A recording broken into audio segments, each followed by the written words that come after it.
back here at the NRA National Sporting Arms Museum here in Springfield, Missouri at Bass Pro Shops.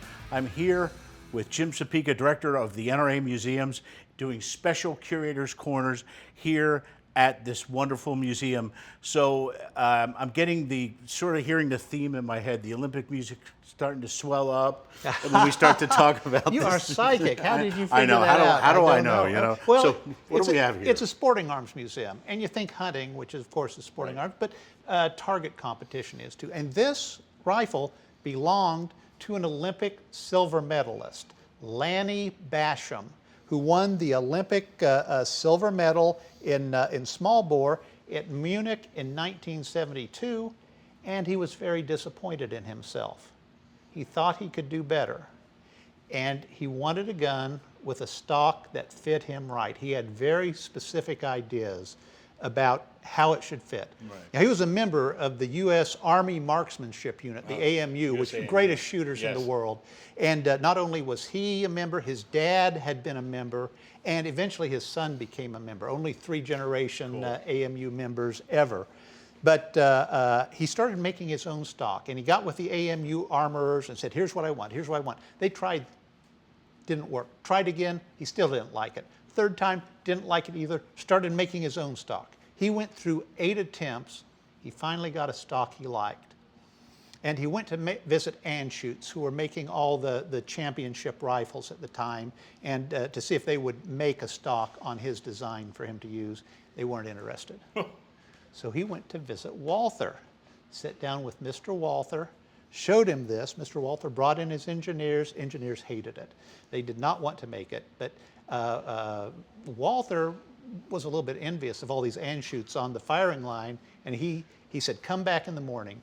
When Lanny got back in the morning, they had 2 stocks ready for him, one to his exact design and one that the engineers had improved. Of course. Lanny used the one that he designed, went to the 1976 Olympics, and won the small bore gold medal with it.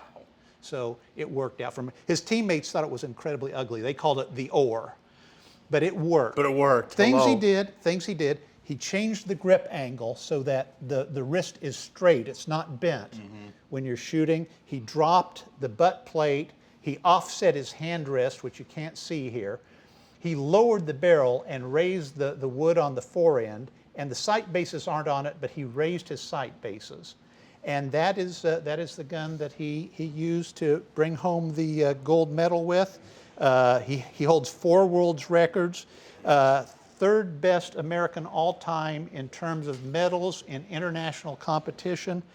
He brought it here himself to loan it to the NRA National Sporting Arms Museum, so he brought it, loaned us the gun. There's a picture of him with his Olympic gold medal.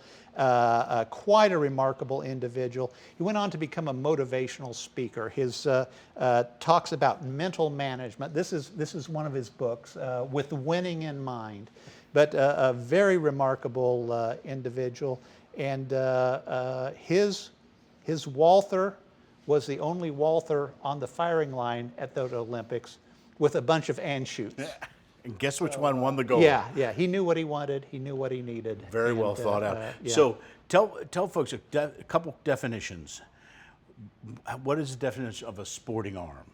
Well, you know, I think most people think of hunting arms when they think of that, and certainly I think that's the primary usage. But target shooting is a sport.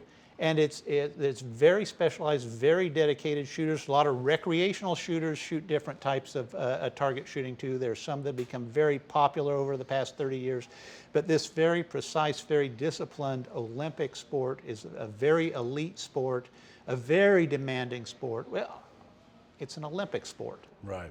So you have incredibly talented shooters participating in it. This and the oar and many other unique guns are available here in the museums. How can folks come and see them? Come see us in Springfield, Missouri at the NRA National Sporting Arms Museum at Bass Pro Shop. At NRA headquarters in Fairfax, Virginia, we have the famous NRA National Firearms Museum, or visit online at nramuseums.com.